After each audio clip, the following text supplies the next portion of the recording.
কি ভাই রোজ এরকম বেলা কইরা ঘুম থেকে হয় নাকি? হ্যাঁ, আর বেলা বেলা দিনে দিনে শরীরের বেলা যে বেড়ে যাচ্ছে ভাই। তা আপনারে দেহে বোঝা যায়। আরে বয়স বাড়লি শরীরের যত্ন আপনি করতে হয়, নাহলে ঘোর বিপদ। আর কত ভাই, বয়সকালে তো আর কম খাটাখাটনি হয়নি, তাই এই বয়সে একটু আরাম আইতে না হলে হয় নাকি? এটা কিন্তু বেয়াই আপনি ভুল কথা কইলেন। আরে আপনার কি এমন একটা বয়স হয়েছে? এই শরীর থেকে একটু বাড়তি এই মেদ ফেলে দেন, দেখবেন কেমন ফুরফুরা চাঙ্গা লাগবে।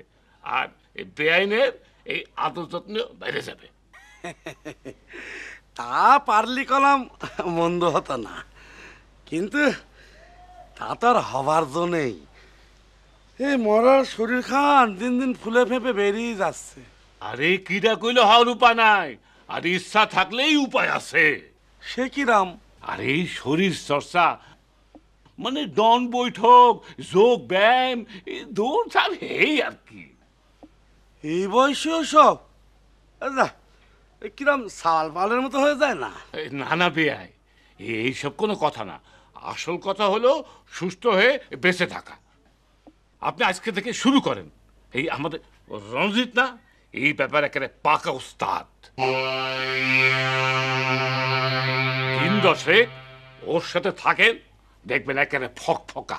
না না, ওরার দরকার হবে না বিয়াই। তাছাড়া এই বয়সে বেকায়দায় পড়ি হাড় করে ভাঙি আর কি। ভগবান কৃপা করে যা দিয়েছেন তা পায়ে ঠেলে কি করি। ভগবানের কৃপা ঢের সইছে, আর না উনি যা করছেন তাই শুনুন।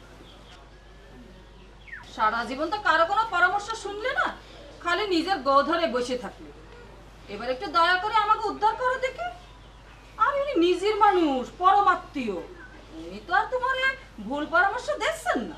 দেখছেন বেআই, বেআইনতাই চাই, আপনার আর কোনো অজুহাত আমরা শুনতে চাই না। বেআই 10 জনে যা কয় তার দাম তো দিতেই হয়।